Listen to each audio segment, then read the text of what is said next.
Nona Vincent by Henry James. 1. "I wondered whether you wouldn't read it to me," said Mrs. Alciger, as they lingered a little near the fire before he took leave. She looked down at the fire sideways, drawing her dress away from it, and making her proposal with a shy sincerity that added to her charm. Her charm was always great for Allan Wayworth, and the whole air of her house, which was simply a sort of distillation of herself, so soothing, so beguiling, that he always made several false starts before departure. He had spent some such good hours there, had forgotten in her warm golden drawing-room so much of the loneliness and so many of the worries of his life, that it had come to be the immediate answer to his longings, the cure for his aches, the harbour of refuge from his storms. His tribulations were not unprecedented, and some of his advantages, if of a usual kind, were marked in degree, inasmuch as he was very clever for one so young, and very independent for one so poor. He was 28, but he had lived a good deal, and was full of ambitions and curiosities and disappointments. The opportunity to talk of some of these in Grosvenor Place corrected perceptibly the immense inconvenience of London. This inconvenience took for him principally the line of insensibility to Allan Wayworth's literary form.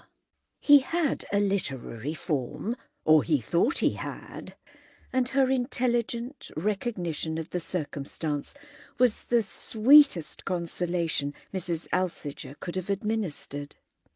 She was even more literary and more artistic than he, inasmuch as he could often work off his overflow.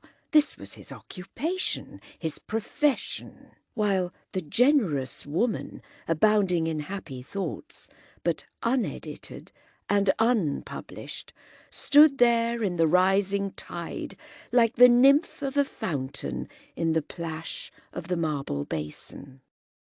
The year before, in a big newspapery house, he had found himself next to her at dinner, and they had converted the intensely material hour into a feast of reason.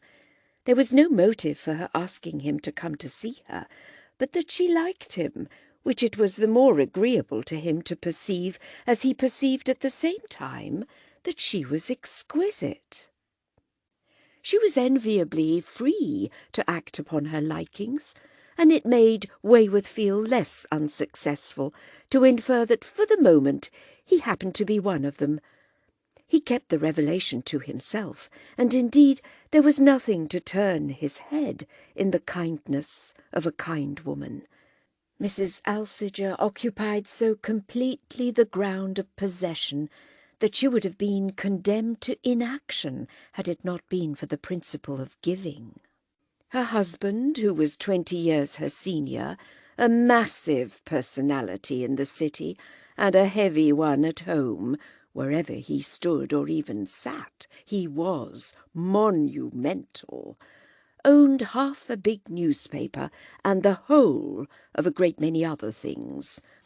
He admired his wife, though she bore no children, and liked her to have other tastes than his, as that seemed to give a greater acreage to their life. His own appetites went so far he could scarcely see the boundary, and his theory was to trust her to push the limits of hers, so that between them the pair should astound by their consumption.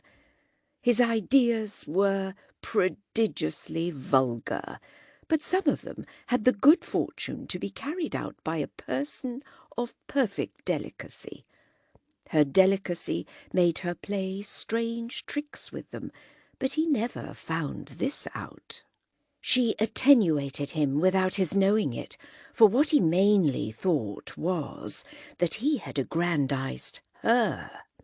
Without her, he really would have been bigger still, and society, breathing more freely, was practically under an obligation to her, which, to do it justice, it acknowledged by an attitude of mystified respect. She felt a tremulous need to throw her liberty and her leisure into the things of the soul, the most beautiful things she knew. She found them, when she gave time to seeking, in 100 places, and particularly in a dim and sacred region, the region of active pity, over her entrance into which she dropped curtains so thick that it would have been an impertinence to lift them. But she cultivated other beneficent passions, and if she cherished the dream of something fine, the moments at which it most seemed to her to come true were when she saw beauty plucked flower-like in the garden of art. She loved the perfect work. She had the artistic chord. This chord could vibrate only to the touch of another, so that appreciation in her spirit had the added intensity of regret. She could understand the joy of creation, and she thought it scarcely enough to be told that she herself created happiness. She would have liked, at any rate, to choose her way, but it was just here that her liberty failed her. She had not the voice, she had only the vision. The only envy she was capable of was directed to those who, as she said, could do something. As everything in her, however, turned to gentleness, she was admirably hospitable to such people as a class. She believed Allan Wayworth could do something, and she liked to hear him talk of the ways in which he meant to show it. He talked of them almost to no one else. She spoiled him for other listeners. With her fair bloom and her quiet grace, she was indeed an ideal public, and if she had ever confided to him that she would have liked to scribble, she had in fact not mentioned it to a creature, he would have been in a perfect position for asking her why a woman whose face had so much expression should not have felt that she achieved. How in the world could she express better? There was less than that in Shakespeare and Beethoven.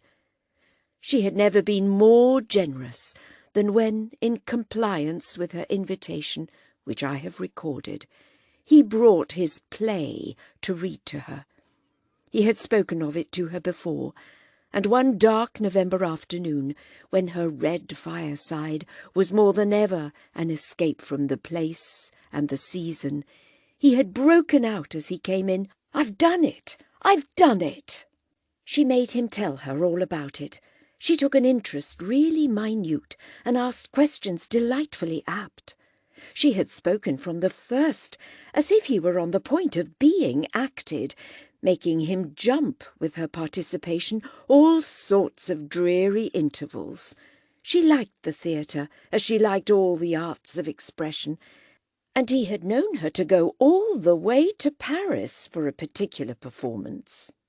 Once he had gone with her, the time she took that stupid Mrs. Mostyn. She had been struck, when he sketched it, with the subject of his drama, and had spoken words that helped him to believe in it. As soon as he had rung down his curtain on the last act, he rushed off to see her, but after that he kept the thing for repeated last touches. Finally, on Christmas Day, by arrangement, she sat there and listened to it.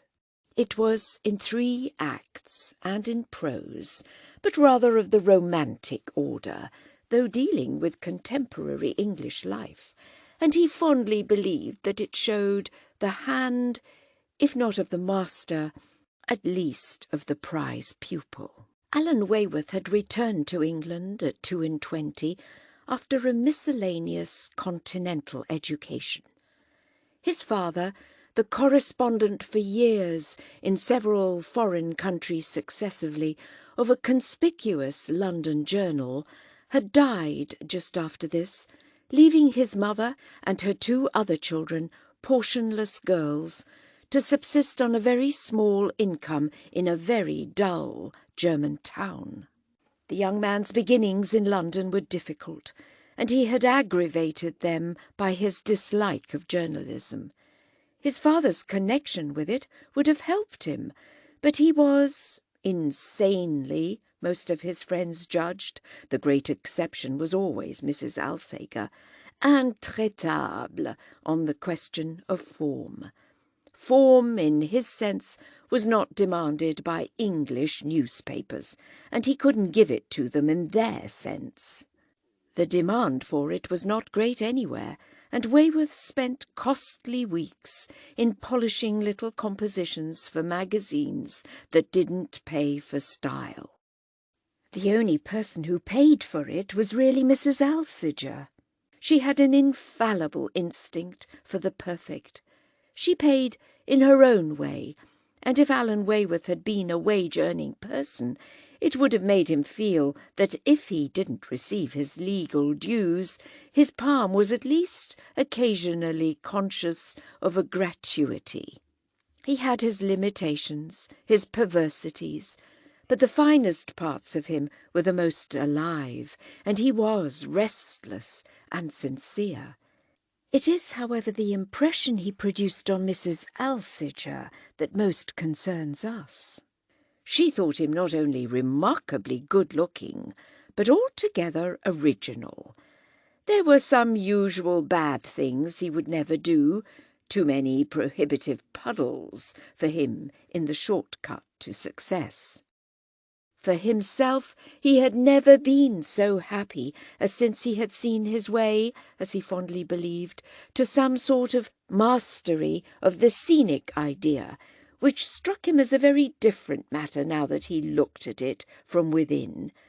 He had had his early days of contempt for it, when it seemed to him a jewel, dim at the best, hidden in a dunghill, a taper burning low in an air thick with vulgarity. It was hedged about with sordid approaches. It was not worth sacrifice and suffering. The man of letters, in dealing with it, would have to put off all literature, which was like asking the bearer of a noble name to forego his immemorial heritage. Aspects change, however, with the point of view. Wayworth had waked up one morning in a different bed altogether. It is needless here to trace this accident to its source. It would have been much more interesting to a spectator of the young man's life to follow some of the consequences. He had been made, as he felt, the subject of a special revelation, and he wore his hat like a man in love. An angel had taken him by the hand and guided him to the shabby door, which opens, it appeared, into an interior both splendid and austere. The scenic idea was magnificent when once you had embraced it. The dramatic form had a purity which made some others look ingloriously rough.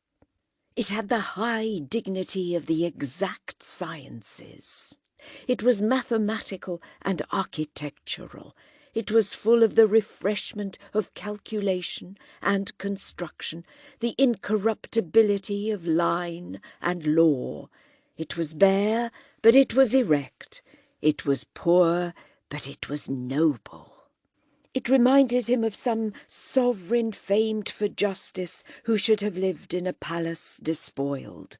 There was a fearful amount of concession in it, but what you kept had a rare intensity. You were perpetually throwing over the cargo to save the ship, but what emotion you gave her when you made her ride the waves, emotion as rhythmic as the dance of a goddess. Wayworth took long London walks and thought of these things. London poured into his ears the mighty hum of its suggestion. His imagination glowed and melted down material. His intentions multiplied and made the air a golden haze. He saw not only the thing he should do, but the next, and the next, and the next. The future opened before him, and he seemed to walk on marble slabs. The more he tried the dramatic form, the more he loved it. The more he looked at it, the more he perceived in it. What he perceived in it, indeed, he now perceived everywhere. If he stopped in the London dusk before some flaring shop window, the place immediately constituted itself behind footlights, became a framed stage for his figures. He hammered at these figures in his lonely lodging. He shaped them, and he shaped their tabernacle. He was like a goldsmith chiselling a casket, bent over with the passion for perfection. When he was neither roaming the streets with his vision, nor worrying his problem at his table, he was exchanging ideas on the general question with Mrs. Alsager, to whom he promised details that would amuse her in later and still happier hours. Her eyes were full of tears when he read her the last words of the finished work, and she murmured divinely, "And now, to get it done, to get it done." Yes, indeed, to get it done. Wayworth stared at the fire, slowly rolling up his type copy. "But that's a totally different part of the business, and altogether secondary." "But of course you want to be acted." "Of course I do, but it's a sudden descent. I want to intensely, but I'm sorry I want to." "It's there indeed that the difficulties begin," said Mrs. Alsager, a little off her guard. "How can you say that? It's there that they end." "Ah, wait to see where they end."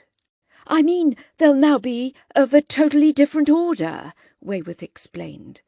"It seems to me there can be nothing in the world more difficult than to write a play that will stand an all-round test, and that in comparison with them the complications that spring up at this point are of an altogether smaller kind." "Yes, they're not inspiring," said Mrs. Alsager. "They're discouraging because they're vulgar. The other problem, the working out of the thing itself, is pure art."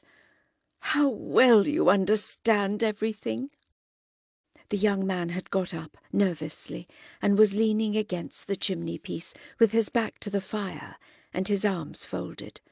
The roll of his copy in his fist was squeezed into the hollow of one of them. He looked down at Mrs. Alsager, smiling gratefully, and she answered him with a smile from eyes still charmed and suffused. "Yes, the vulgarity will begin now," he presently added. "You'll suffer dreadfully." "I shall suffer in a good cause." "Yes, giving that to the world. You must leave it with me. I must read it over and over," Mrs. Alsager pleaded, rising to come nearer and draw the copy in its cover of greenish-grey paper, which had a generic identity now to him, out of his grasp. "Who in the world will do it?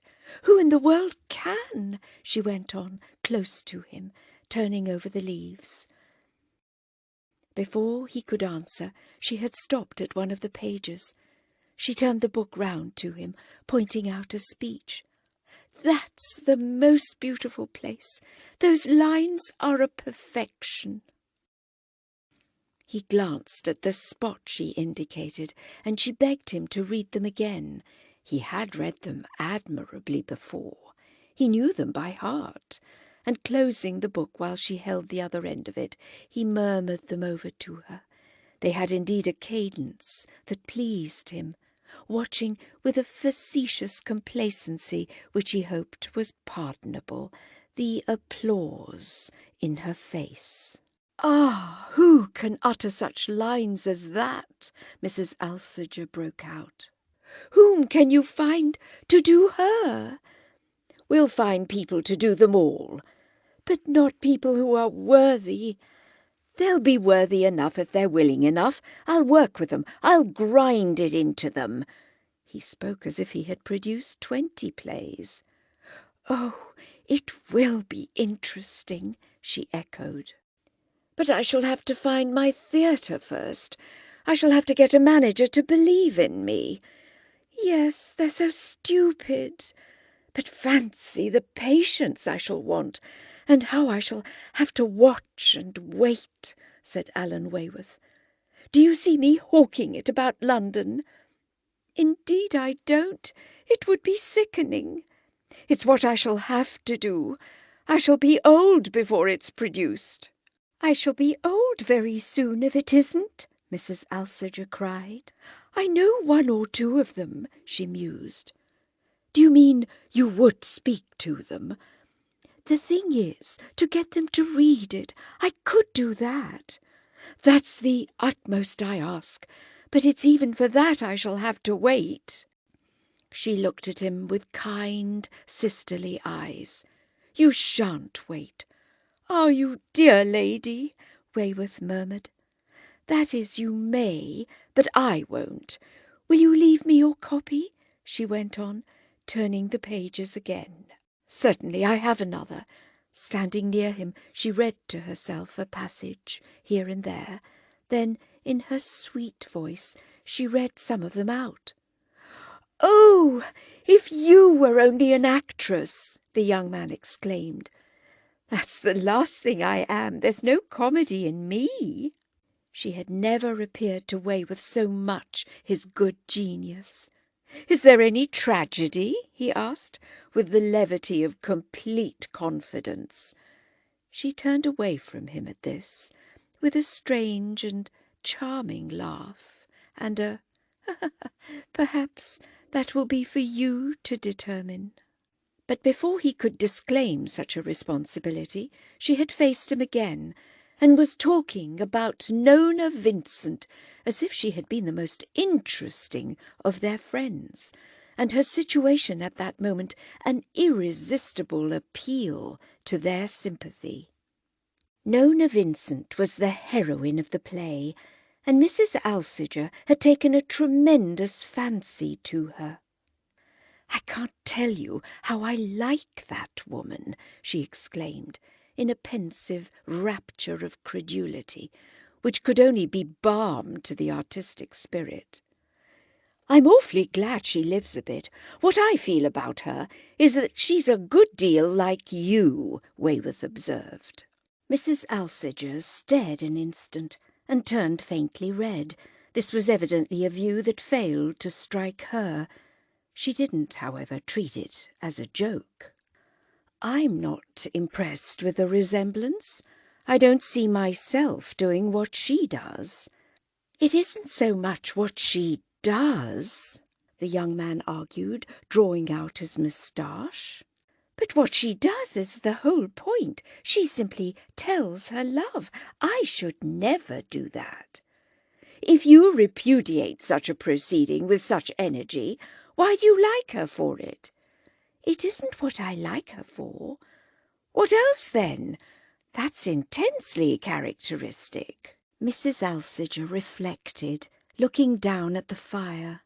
She had the air of having half a dozen reasons to choose from, but the one she produced was unexpectedly simple. It might even have been prompted by despair at not finding others. "I like her because you made her," she exclaimed with a laugh, moving again away from her companion. Wayworth laughed still louder. "You made her a little yourself. I've thought of her as looking like you." "She ought to look much better," said Mrs. Alsager. "No, certainly, I shouldn't do what she does." "Not even in the same circumstances?" "I should never find myself in such circumstances. They're exactly your play, and have nothing in common with such a life as mine. However," Mrs. Alsager went on, "her behaviour was natural for her, and not only natural, but it seems to me thoroughly beautiful and noble.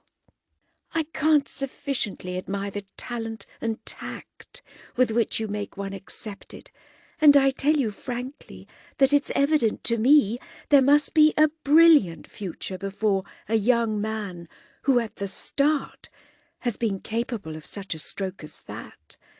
Thank heaven I can admire Nona Vincent as intensely as I feel that I don't resemble her." "Don't exaggerate that," said Allan Wayworth. "My admiration?" "Your dissimilarity. She has your face, your air, your voice, your motion. She has many elements of your being." "Then she'll damn your play," Mrs. Alsager replied. They joked a little over this, though it was not in the tone of pleasantry that Wayworth's hostess soon remarked, "You've got your remedy, however. Have her done by the right woman."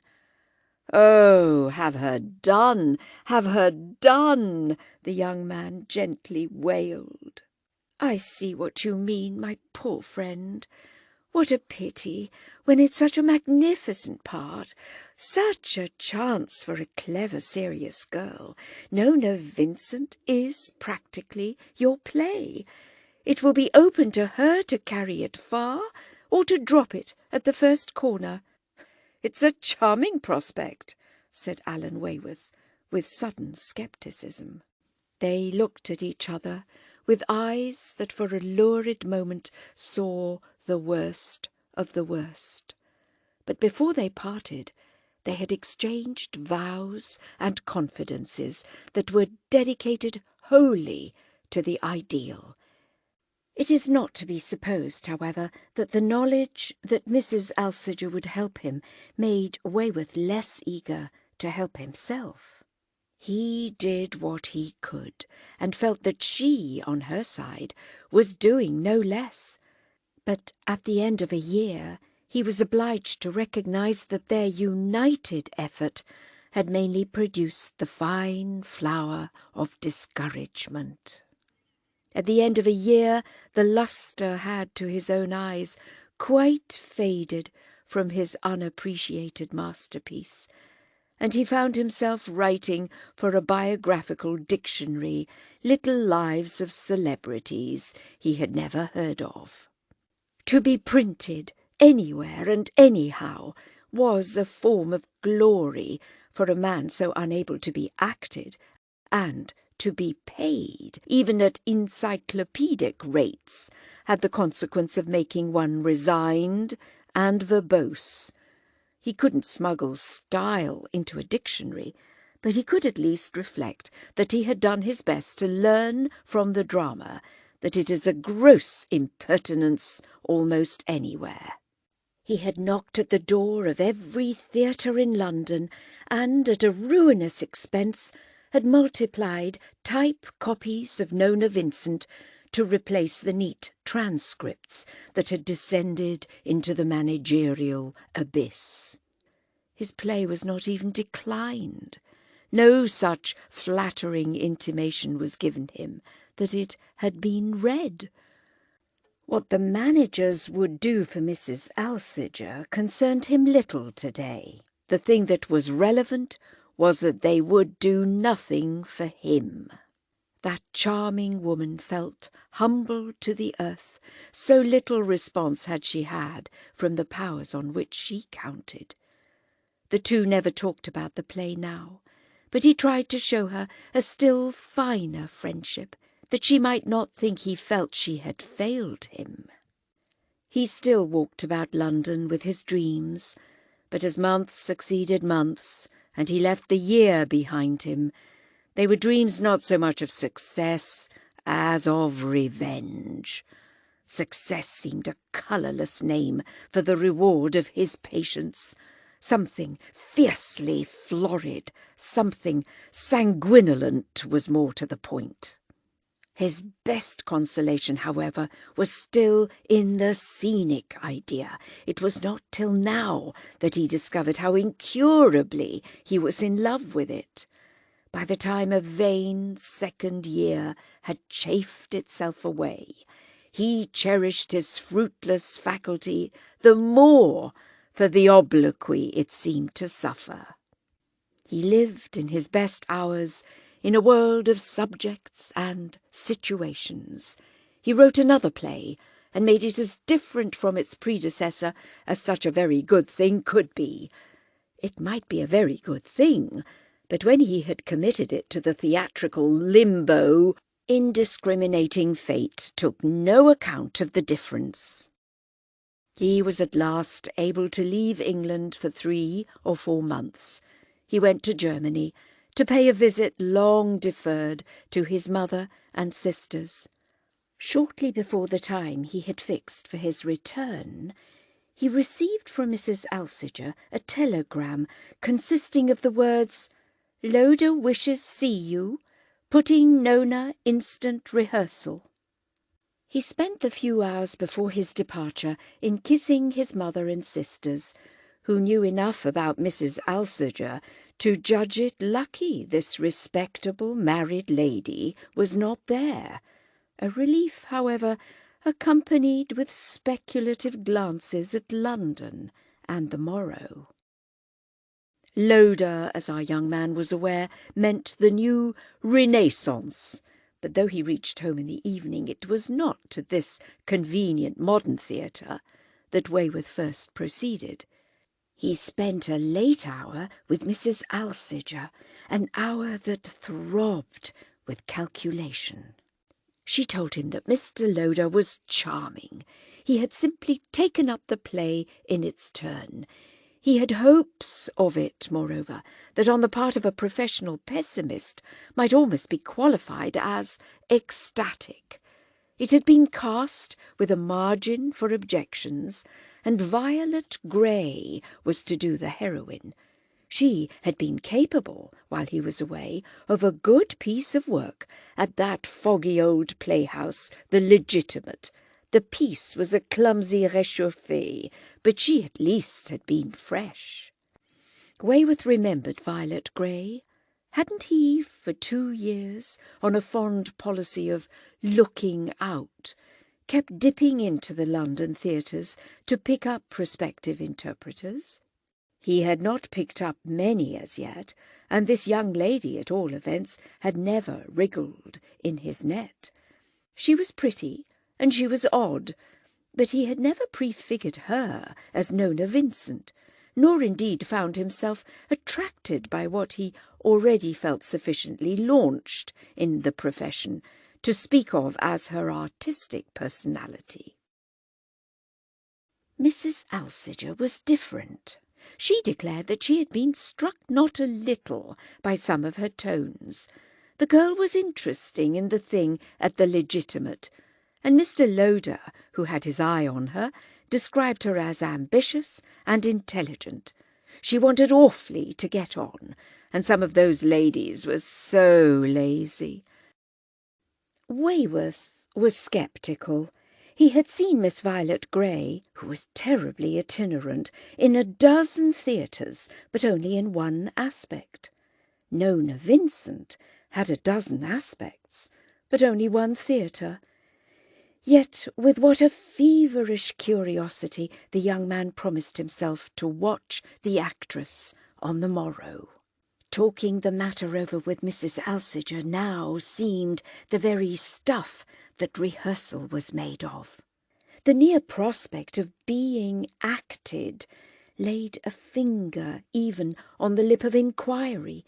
He wanted to go on tiptoe till the first night, to make no condition but that they should speak his lines, and he felt that he wouldn't so much as raise an eyebrow at the scene-painter if he should give him an old oak chamber.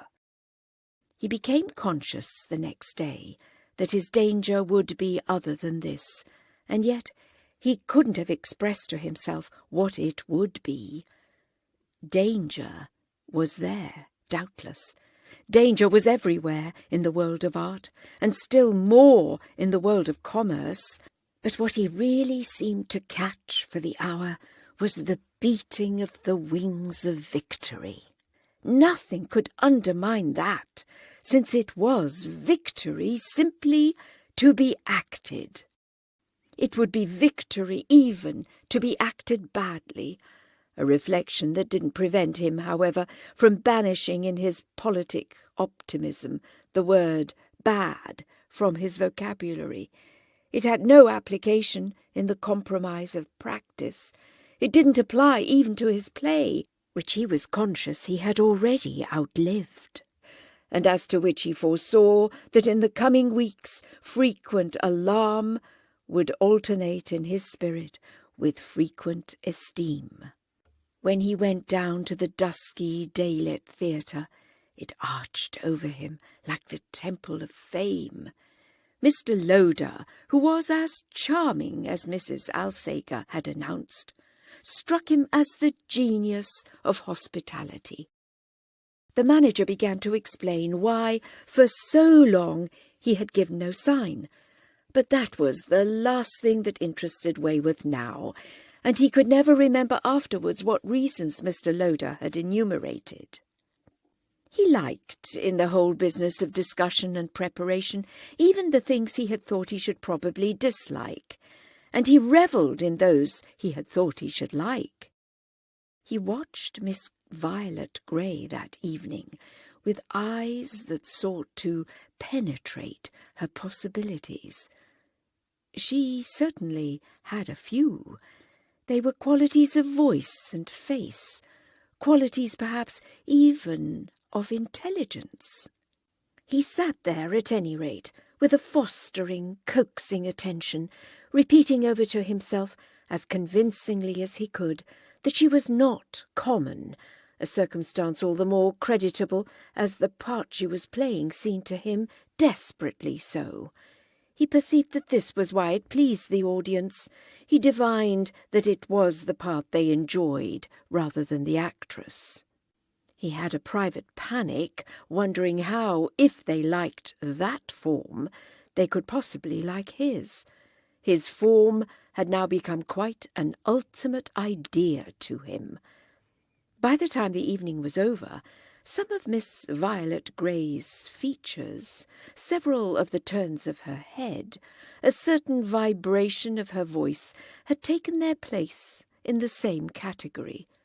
She was interesting. She was distinguished. At any rate, he had accepted her. It came to the same thing. But he left the theatre that night without speaking to her, moved, a little even to his own mystification, by an odd procrastinating impulse. On the morrow he was to read his 3 acts to the company, and then he should have a good deal to say. What he felt for the moment was a vague indisposition to commit himself. Moreover, he found a slight confusion of annoyance in the fact that though he had been trying all the evening to look at Nona Vincent in Violet Grey's person, what subsisted in his vision was simply Violet Grey in Nona's. He didn't wish to see the actress so directly, or even so simply as that, and it had been very fatiguing, the effort to focus Nona both through the performer and through the legitimate. Before he went to bed that night, he posted 3 words to Mrs. Alsager. "She's not a bit like it, but I dare say I can make her do." He was pleased with the way the actress listened the next day at the reading. He was pleased indeed with many things at the reading, and most of all with the reading itself. The whole affair loomed large to him, and he magnified it and mapped it out. He enjoyed his occupation of the big, dim, hollow theatre, full of the echoes of effect and of a queer smell of gas and success. It all seemed such a passive canvas for his picture. For the first time in his life he was in command of resources. He was acquainted with the phrase, but had never thought he should know the feeling. He was surprised at what Loder appeared ready to do, though he reminded himself that he must never show it. He foresaw that there would be 2 distinct concomitants to the artistic effort of producing a play, one consisting of a great deal of anguish, and the other of a great deal of amusement. He looked back upon the reading afterwards as the best hour in the business, because it was then that the piece had most struck him as represented.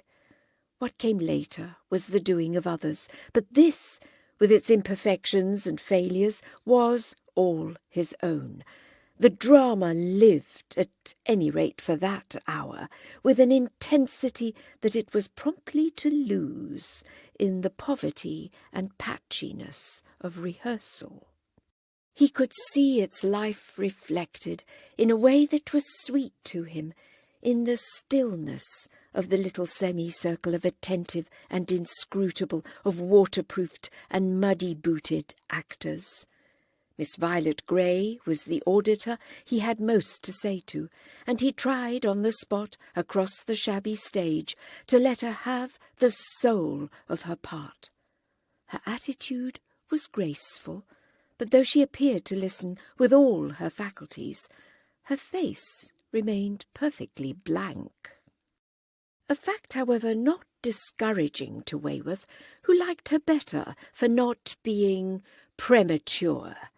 Her companions gave discernible signs of recognizing the passages of comedy, yet Wayworth forgave her even then for being inexpressive. She evidently wished before everything else to be simply sure of what it was all about. He was more surprised even than at the revelation of the scale on which Mr. Loder was ready to proceed, by the discovery that some of the actors didn't like their parts, and his heart sank as he asked himself what he could possibly do with them if they were going to be so stupid. This was the first of his disappointments. Somehow he had expected every individual to become instantly and gratefully conscious of a rare opportunity, and from the moment such a calculation failed, he was at sea, or mindful at any rate that more disappointments would come. It was impossible to make out what the manager liked or disliked. No judgment, no comment escaped him. His acceptance of the play and his views about the way it should be mounted had apparently converted him into a veiled and shrouded figure. Wayworth was able to grasp the idea that they would all move now in a higher and sharper air than that of compliment and confidence. When he talked with Violet Grey after the reading, he gathered that she was really rather crude. What better proof of it could there be than her failure to break out instantly with an expression of delight about her great chance? This reserve, however, had evidently nothing to do with high pretensions. She had no wish to make him feel that a person of her eminence was superior to easy raptures. He guessed after a little that she was puzzled and even somewhat frightened.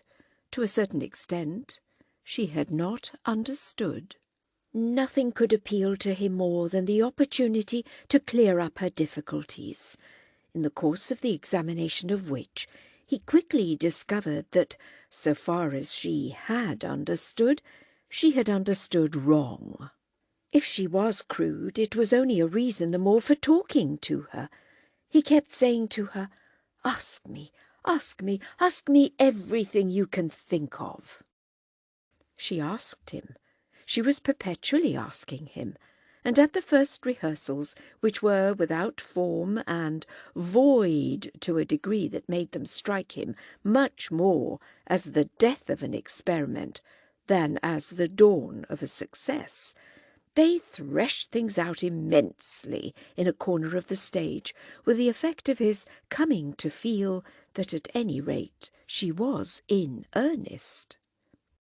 He felt more and more that his heroine was the keystone of his arch, for which indeed the actress was very ready to take her. But when he reminded this young lady of the way the whole thing practically depended on her, she was alarmed and even slightly scandalized. She spoke more than once as if that could scarcely be the right way to construct a play, make it stand or fall by one poor nervous girl. She was almost morbidly conscientious, and in theory he liked her for this, though he lost patience 3 or 4 times with the things she couldn't do and the things she could. At such times the tears came to her eyes, but they were produced by her own stupidity, she hastened to assure him, not by the way he spoke, which was awfully kind under the circumstances. Her sincerity made her beautiful, and he wished to heaven, and made a point of telling her so, that she could sprinkle a little of it over Nona. Once, however, she was so touched and troubled that the sight of it brought the tears for an instant to his own eyes, and it so happened that, turning at this moment, he found himself face to face with Mr. Loder. The manager stared, glanced at the actress, who turned in the other direction, and then, smiling at Wayworth, exclaimed, with the humour of a man who heard the gallery laugh every night, "I say! "What's the matter?" Wayworth asked. "I'm glad to see Miss Grey is taking such pains with you." "Oh, yes, she'll turn me out," said the young man gaily. He was quite aware that it was apparent he was not superficial about Nona, and abundantly determined into the bargain that the rehearsal of the piece should not sacrifice a shade of thoroughness to any extrinsic consideration. Mrs. Alcinger, whom, late in the afternoon, he used often to go and ask for a cup of tea, thanking her in advance for the rest she gave him, and telling her how he found that rehearsal, as they were doing it, it was a caution, took it out of one. Mrs. Alcinger, more and more his good genius, and, as he repeatedly assured her, his ministering angel, confirmed him in this superior policy, and urged him on to every form of artistic devotion. She had naturally never been more interested than now in his work. She wanted to hear everything about everything. She treated him as heroically fatigued, plied him with luxurious restoratives, made him stretch himself on cushions and rose-leaves. They gossiped more than ever by her fire about the artistic life. He confided to her, for instance, all his hopes and fears, all his experiments and anxieties on the subject of the representative of Nona. She was immensely interested in this young lady, and showed it by taking a box again and again, she had seen her 6 times already, to study her capacity through the veil of her present part. Like Allan Wayworth, she found her encouraging only by fits, for she had fine flashes of badness.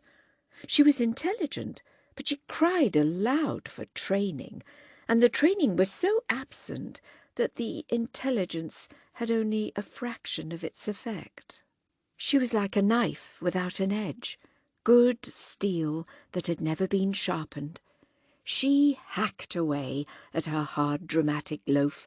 She couldn't cut it smooth. 2. "Certainly my leading lady won't make Nona much like you," Wayworth one day gloomily remarked to Mrs. Alcinger. There were days when the prospect seemed to him awful. "So much the better. There's no necessity for that." "I wish you'd train her a little. You could so easily," the young man went on, in response to which Mrs. Alcinger requested him not to make such cruel fun of her. But she was curious about the girl, wanted to hear of her character, her private situation, how she lived and where, seemed indeed desirous to befriend her. Wayworth might not have known much about the private situation of Miss Violet Grey, but as it happened, he was able, by the time his play had been 3 weeks in rehearsal, to supply information on such points. She was a charming, exemplary person, educated, cultivated, with highly modern tastes, an excellent musician. She had lost her parents and was very much alone in the world, her only 2 relations being a sister who was married to a civil servant in a highly responsible post in India, and a dear little old-fashioned aunt, really a great-aunt, with whom she lived at Notting Hill, who wrote children's books, and who, it appeared, had once written a Christmas pantomime.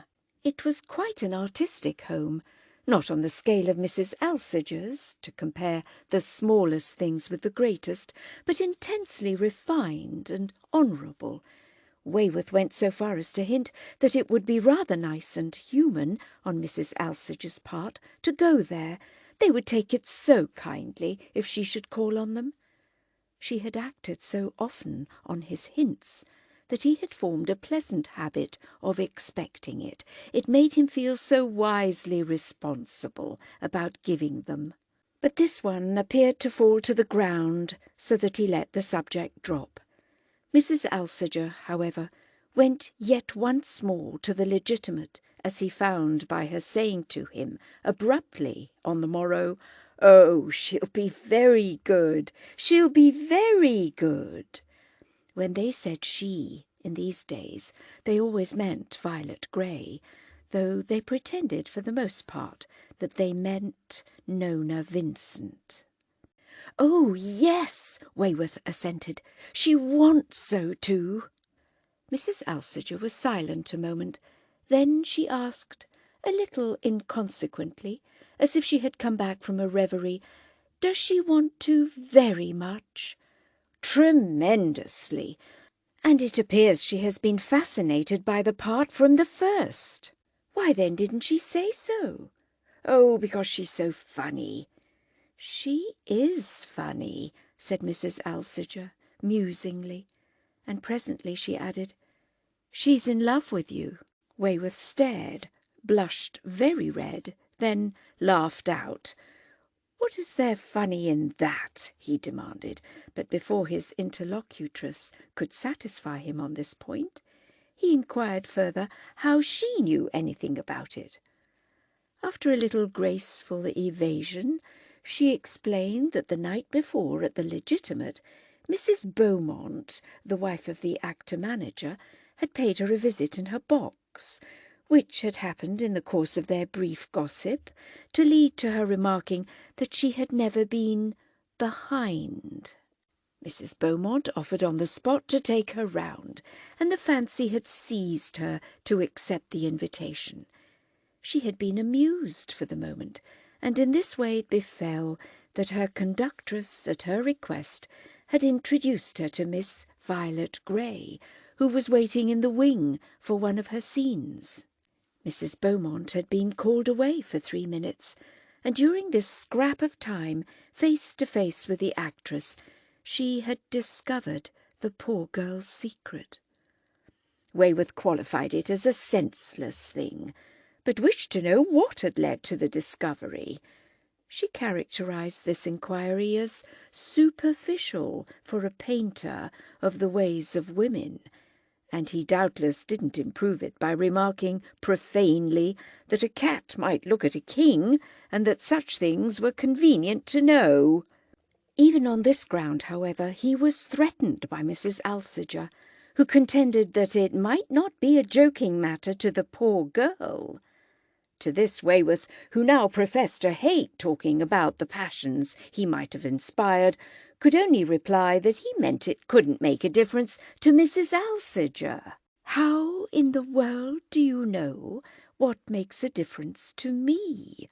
this lady asked, with incongruous coldness, with a haughtiness indeed remarkable in so gentle a spirit. He saw Violet Grey that night at the theatre, and it was she who spoke first of her having lately met a friend of his. "She's in love with you," the actress said, after he had made a show of ignorance. "Doesn't that tell you anything?" He blushed redder still than Mrs. Alsager had made him blush, but replied quickly enough and very adequately that hundreds of women were naturally dying for him. "Oh, I don't care, for you're not in love with her," the girl continued. "Did she tell you that too?" Wayworth asked, but she had at that moment to go on. Standing where he could see her, he thought that on this occasion she threw into her scene, which was the best she had in the play, a brighter art than ever before, a talent that could play with its problem. She was perpetually doing things out of rehearsal. She did 2 or 3 tonight in the other man's piece, that he as often wished to heaven Nona Vincent might have the benefit of. She appeared to be able to do them for everyone but him, that is, for everyone but Nona. He was conscious in these days of an odd new feeling, which mixed, this was a part of its oddity, with a very natural and comparatively old one, and which in its most definite form was a dull ache of regret that this young lady's unlucky star should have placed her on the stage. He wished in his worst uneasiness that without going further she would give it up, and yet it soothed that uneasiness to remind himself that he saw grounds to hope she would go far enough to make a marked success of Nona. There were strange and painful moments when, as the interpretress of Nona, he almost hated her, after which, however, he always assured himself that he exaggerated, inasmuch as what made this aversion seem great when he was nervous was simply its contrast with the growing sense that there were grounds, totally different, on which she pleased him. She pleased him as a charming creature, by her sincerities and her perversities, by the varieties and surprises of her character, and by certain happy facts of her person. In private, her eyes were sad to him, and her voice was rare. He detested the idea that she should have a disappointment or an humiliation, and he wanted to rescue her altogether, to save and transplant her. One way to save her was to see to it, to the best of his ability, that the production of his play should be a triumph, and the other way, it was really too queer to express, was almost to wish that it shouldn't be. Then, for the future, there would be safety and peace, and not the peace of death, the peace of a different life. It is to be added that our young man clung to the former of these ways, in proportion as the latter perversely tempted him. He was nervous at the best, increasingly and intolerably nervous, but the immediate remedy was to rehearse harder and harder, and above all to work it out with Violet Grey. Some of her comrades reproached him with working it out only with her, as if she were the whole affair, to which he replied that they could afford to be neglected. They were all so tremendously good. She was the only person concerned whom he didn't flatter. The author and the actress stuck so to the business in hand that she had very little time to speak to him again of Mrs. Alsager, of whom indeed her imagination appeared adequately to have disposed. Wayworth once remarked to her that Nona Vincent was supposed to be a good deal like his charming friend, but she gave a blank, "Supposed by whom?" in consequence of which he never returned to the subject. He confided his nervousness as freely as usual to Mrs. Alsager, who easily understood that he had a peculiar complication of anxieties. His suspense varied in degree from hour to hour, but any relief there might have been in this was made up for by its being of several different kinds. One afternoon, as the first performance drew near, Mrs. Alsager said to him, in giving him his cup of tea, and on his having mentioned that he had not closed his eyes the night before, "You must indeed be in a dreadful state. Anxiety for another is still worse than anxiety for oneself." "For another?" Wayworth repeated, looking at her over the rim of his cup. "My poor friend, you're nervous about Nona Vincent, but you're infinitely more nervous about Violet Grey." "She is Nona Vincent." "No, she isn't. Not a bit," said Mrs. Alsager abruptly. "Do you really think so?" Wayworth cried, spilling his tea in his alarm. "What I think doesn't signify. I mean, what I think about that. What I meant to say was that, great as is your suspense about your play, your suspense about your actress is greater still. I can only repeat that my actress is my play." Mrs. Alsager looked thoughtfully into the teapot. "Your actress is your—" "My what?" the young man asked, with a little tremor in his voice, as his hostess paused. "Your very dear friend. You're in love with her at present." And with a sharp click, Mrs. Alsager dropped the lid on the fragrant receptacle. "Not yet, not yet," laughed her visitor. "You will be if she pulls you through." "You declare that she won't pull me through." Mrs. Alsager was silent a moment, after which she softly murmured, "I'll pray for her." "You're the most generous of women," Wayworth cried, then coloured as if the words had not been happy. They would have done, indeed, little honour to a man of tact. The next morning he received 5 hurried lines from Mrs. Alsager. She had suddenly been called to Torquay to see a relation who was seriously ill.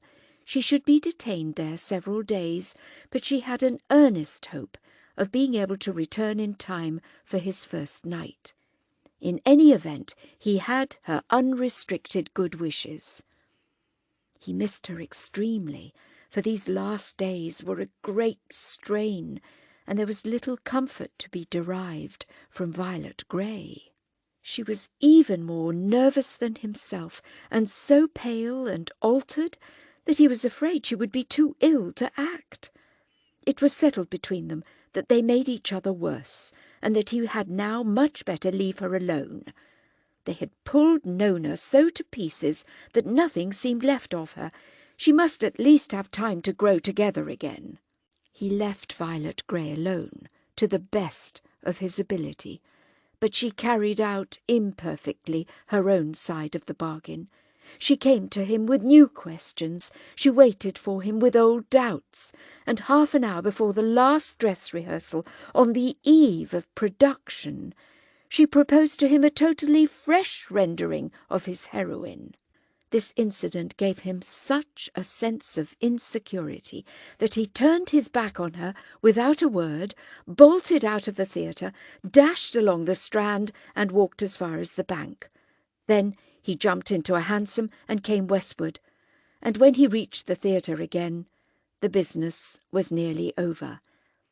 It appeared, almost to his disappointment, not bad enough to give him the consolation of the old playhouse adage that the worst dress rehearsals make the best first nights. The morrow, which was a Wednesday, was the dreadful day. The theatre had been closed on the Monday and the Tuesday. Everyone on the Wednesday did his best to let everyone else alone, and everyone signally failed in the attempt. The day, till 7 o'clock, was understood to be consecrated to rest, but everyone except Violet Grey turned up at the theatre. Wayworth looked at Mr. Loder, and Mr. Loder looked in another direction, which was as near as they came to conversation. Wayworth was in a fidget, unable to eat or sleep or sit still, at times almost in terror. He kept quiet by keeping, as usual, in motion. He tried to walk away from his nervousness. He walked in the afternoon toward Notting Hill, but he succeeded in not breaking the vow he had taken not to meddle with his actress. She was like an acrobat, poised on a slippery ball. If he should touch her, she would topple over. He passed her door 3 times, and he thought of her 300. This was the hour at which he most regretted that Mrs. Alsager had not come back, for he had called at her house only to learn that she was still at Torquay. This was probably queer, and it was probably queerer still that she hadn't written to him. But even of these things he wasn't sure, for in losing, as he had now completely lost, his judgment of his play, he seemed to himself to have lost his judgment of everything. When he went home, however, he found a telegram from the lady of Grosvenor Place. "Shall be able to come. Reach town by 7. At 8:30, through a little aperture in the curtain of the Renaissance, he saw her in her box with a cluster of friends, completely beautiful and beneficent. The house was magnificent, too good for his play, he felt, too good for any play. Everything now seemed too good, the scenery, the furniture, the dresses, the very programmes. He seized upon the idea that this was probably what was the matter with the representative of Nona. She was only too good. He had completely arranged with this young lady the plan of their relations during the evening, and though they had altered everything else that they had arranged, they had promised each other not to alter this. It was wonderful the number of things they had promised each other. He would start her, he would see her off, then he would quit the theatre and stay away till just before the end. She besought him to stay away. It would make her infinitely easier. He saw that she was exquisitely dressed. She had made 1 or 2 changes for the better since the night before, and that seemed something definite to turn over and over in his mind as he rumbled foggily home in the 4-wheeler, in which, a few steps from the stage door, he had taken refuge as soon as he knew that the curtain was up. He lived a couple of miles off, and he had chosen a 4-wheeler to drag out the time. When he got home, his fire was out, his room was cold, and he lay down on his sofa in his overcoat. He had sent his landlady to the dress circle on purpose. She would overflow with words and mistakes. The house seemed a black void, just as the streets had done. Everyone was formidably at his play. He was quieter at last than he had been for a fortnight, and he felt too weak even to wonder how the thing was going. He believed afterwards that he had slept an hour, but even if he had, he felt it to be still too early to return to the theatre. He sat down by his lamp and tried to read a little compendious life of a great English statesman out of a series. It struck him as brilliantly clever, and he asked himself whether that, perhaps, were not rather the sort of thing he ought to have taken up. Not the statesmanship, but the art of brief biography. Suddenly he became aware that he must hurry if he was to reach the theatre at all. It was 11:15. He scrambled out, and this time found a hansom. He had lately spent enough money in cabs to add to his hope that the profits of his new profession would be great. His anxiety, his suspense flamed up again, and as he rattled eastward, he went fast now. He was almost sick with alternations. As he passed into the theatre, the first man, some underling, who met him, cried to him breathlessly, "You're wanted, sir, you're wanted." He thought his tone very ominous. He devoured the man's eyes with his own for a betrayal. Did he mean that he was wanted for execution? Someone else pressed him, almost pushed him forward. He was already on the stage. Then he became conscious of a sound, more or less continuous, but seemingly faint and far, which he took at first for the voice of the actors, heard through their canvas walls, the beautiful built-in room of the last act. But the actors were in the wing. They surrounded him. The curtain was down, and they were coming off from before it. They had been called, and he was called. They all greeted him with, "Go on! Go on!" He was terrified. He couldn't go on. He didn't believe in the applause, which seemed to him only audible enough to sound half-hearted. "Has it gone? Has it gone?" he gasped to the people round him, and he heard them say, "Rather, rather," perfunctorily, mendaciously too, as it struck him, and even with mocking laughter, the laughter of defeat and despair. Suddenly, though all this must have taken but a moment, Loda burst upon him from somewhere with a, "For God's sake, don't keep them, or they'll stop." "But I can't go on for that," Wayworth cried in anguish. The sound seemed to him already to have ceased. Loda had hold of him and was shoving him. He resisted and looked round frantically for Violet Grey, who perhaps would tell him the truth. There was by this time a crowd in the wing, all with strange, grimacing, painted faces, but Violet was not among them, and her very absence frightened him. He uttered her name with an accent that he afterwards regretted. It gave them, as he thought, both away, and while Loda hustled him before the curtain, he heard someone say, "She took her call and disappeared." She had had a call, then. This was what was most present to the young man, as he stood for an instant in the glare of the footlights, looking blindly at the great, vaguely peopled horseshoe, and greeted with plaudits which now seemed to him at once louder than he deserved and feebler than he desired. They sank to rest quickly, but he felt it to be long before he could back away, before he could, in his turn, seize the manager by the arm and cry huskily, "Has it really gone? Really?" Mr. Loda looked at him hard and replied after an instant, "The play's all right." Wayworth hung upon his lips. "Then what's all wrong?" "We must do something to Miss Grey." "What's the matter with her?" "She isn't in it." "Do you mean she has failed?" "Yes, damn it, she has failed." Wayworth stared. "Then how can the play be all right?" "Oh, we'll save it, we'll save it." "Where's Miss Grey? Where is she?" the young man asked.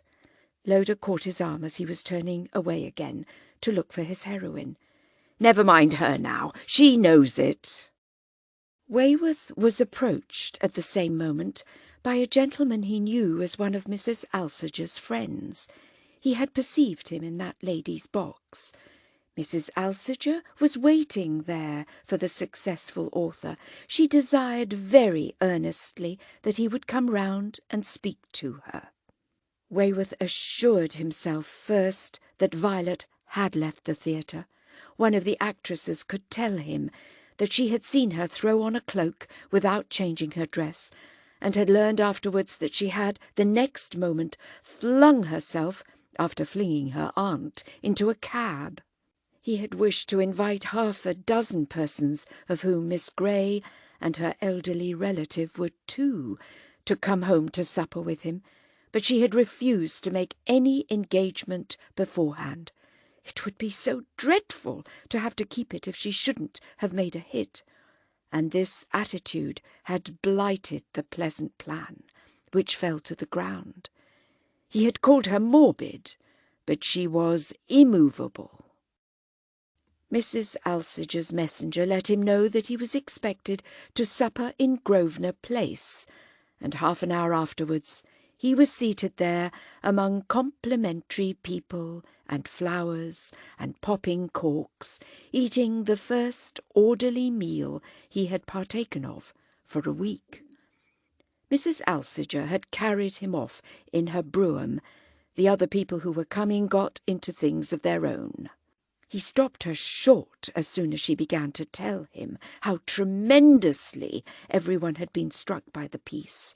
He nailed her down to the question of Violet Grey. Had she spoilt the play? Had she jeopardized or compromised it? Had she been utterly bad? Had she been good in any degree? Certainly the performance would have seemed better if she had been better, Mrs. Alsager confessed. And the play would have seemed better if the performance had been better, Wayworth said gloomily from the corner of the brougham. She does what she can, and she has talent, and she looked lovely, but she doesn't see Nona Vincent. She doesn't see the type. She doesn't see the individual. She doesn't see the woman you meant. She's out of it. She gives you a different person. "Oh, the woman I meant!" the young man exclaimed, looking at the London lamps as he rolled by them. "I wish to God she had known you," he added, as the carriage stopped. After they had passed into the house, he said to his companion, "You see, she won't pull me through. Forgive her. Be kind to her," Mrs. Alsager pleaded. "I shall only thank her. The play may go to the dogs." If it does, Mrs. Alsager began, with her pure eyes on him. "Well, what if it does?" She couldn't tell him, for the rest of her guests came in together. She only had time to say, "It shan't go to the dogs."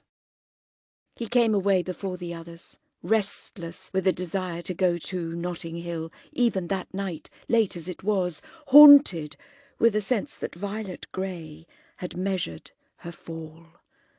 When he got into the street, however, he allowed second thoughts to counsel another course. The effect of knocking her up at 2 o'clock in the morning would hardly be to soothe her. He looked at 6 newspapers the next day and found in them never a good word for her. They were well enough about the piece, but they were unanimous as to the disappointment caused by the young actress whose former efforts had excited such hopes, and on whom on this occasion such pressing responsibilities rested.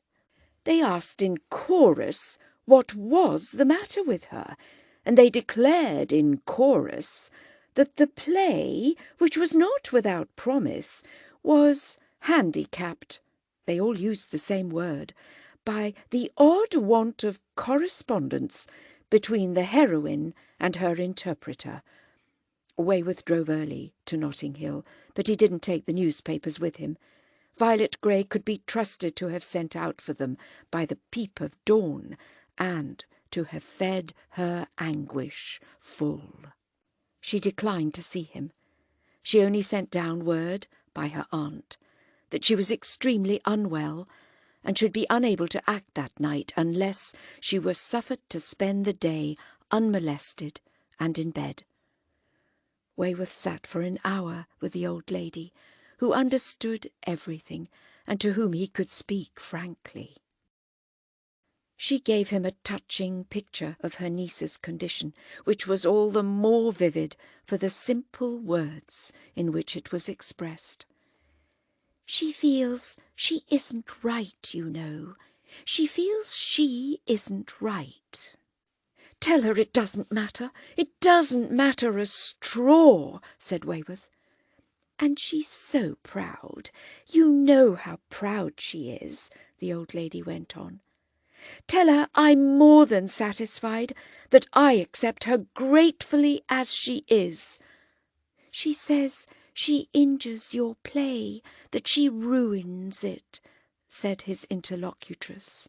"She'll improve immensely. She'll grow into the part," the young man continued. "She'd improve if she knew how, but she says she doesn't. She has given all she has got, and she doesn't know what's wanted.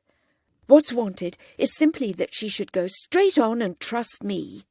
"How can she trust you when she feels she's losing you?" "Losing me?" Wayworth cried. You'll never forgive her if your play is taken off." "It will run 6 months," said the author of the piece. The old lady laid her hand on his arm. "What will you do for her if it does?" He looked at Violet Grey's aunt a moment. "Do you say your niece is very proud?" "Too proud for her dreadful profession."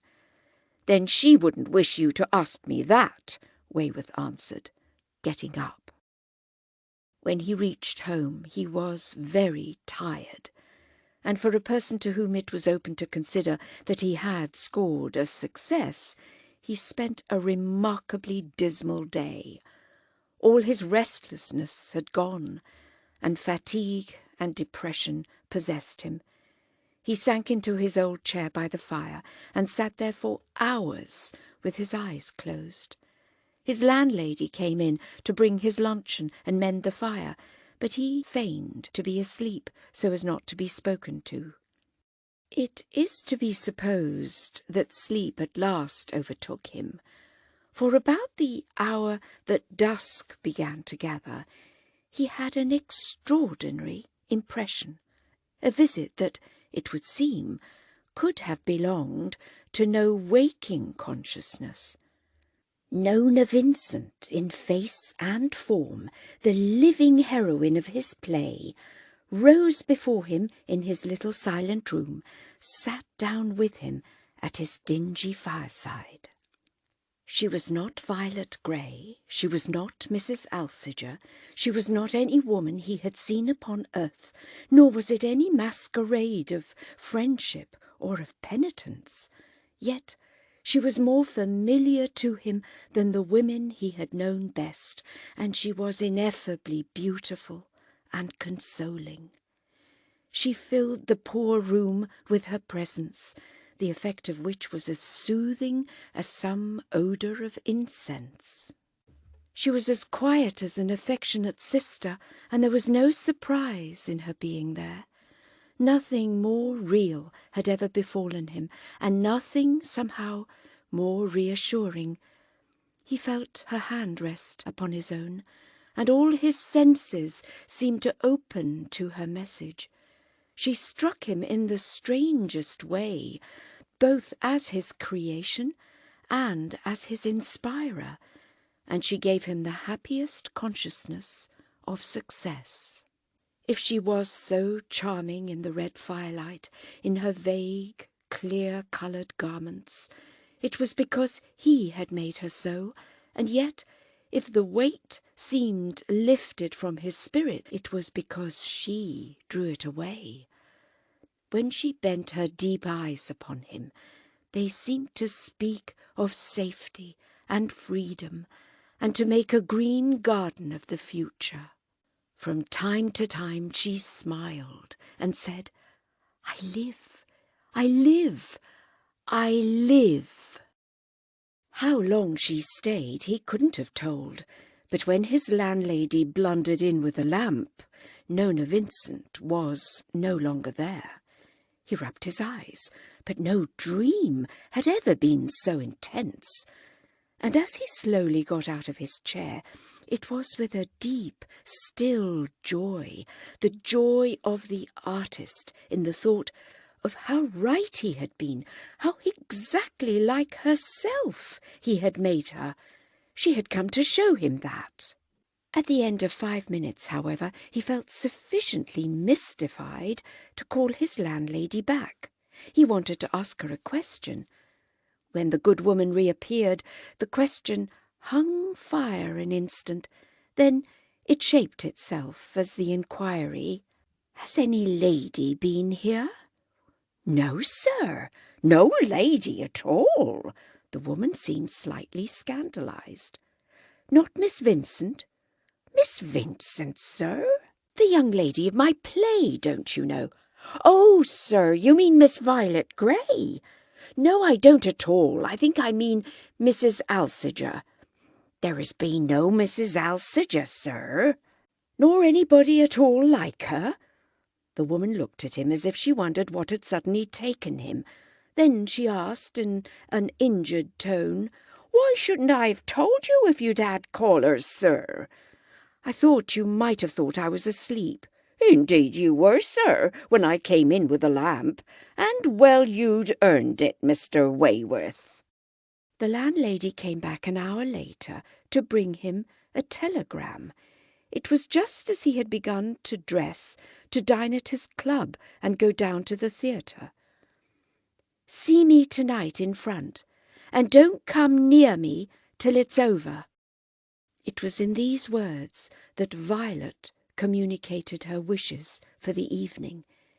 He obeyed them to the letter. He watched her from the depths of a box. He was in no position to say how she might have struck him the night before, but what he saw during these charmed hours filled him with admiration and gratitude. She was in it this time. She had pulled herself together. She had taken possession. She was felicitous at every turn. Fresh from his revelation of Nona, he was in a position to judge, and as he judged, he exulted. He was thrilled and carried away, and he was, moreover, intensely curious to know what had happened to her, by what unfathomable art she had managed in a few hours to effect such a change of base. It was as if she had had a revelation of Nona, so convincing a clearness had been breathed upon the picture. He kept himself quiet in the entr'actes. He would speak to her only at the end. But before the play was half over, the manager burst into his box. "It's prodigious what she's up to," cried Mr. Loder, almost more bewildered than gratified. "She has gone in for a new reading, a blessed somersault in the air." "Is it quite different?" Wayworth asked, sharing his mystification. "Different? Hyperion to a satyr. It's devilish good, my boy." "It's devilish good," said Wayworth, "and it's in a different key altogether from the key of her rehearsal." "I'll run you 6 months," the manager declared, and he rushed round again to the actress, leaving Wayworth with a sense that she had already pulled him through. She had, with the audience, an immense personal success. When he went behind at the end, he had to wait for her. She only showed herself when she was ready to leave the theatre. Her aunt had been in her dressing-room with her, and the two ladies appeared together. The girl passed him quickly, motioning him to say nothing till they should have got out of the place. He saw that she was immensely excited, lifted altogether above her common artistic level. The old lady said to him, "You must come home to supper with us. It has been all arranged." They had a brougham with a little third seat, and he got into it with them. It was a long time before the actress would speak. She leaned back in her corner, giving no sign, but still heaving a little, like a subsiding sea, and with all her triumph in the eyes that shone through the darkness. The old lady was hushed to awe, or at least to discretion, and Wayworth was happy enough to wait. He had really to wait till they had alighted at Notting Hill, where the elder of his companions went to see that supper had been attended to. "I was better, said Violet Grey, throwing off her cloak in the little drawing-room. "You were perfection. You'll be like that every night, won't you?" She smiled at him. "Every night? There can scarcely be a miracle every day." "What do you mean by a miracle?" "I've had a revelation." Wayworth stared. "At what hour?" "The right hour, this afternoon, just in time to save me and to save you." "At 5 o'clock? Do you mean you had a visit?" "She came to me. She stayed 2 hours."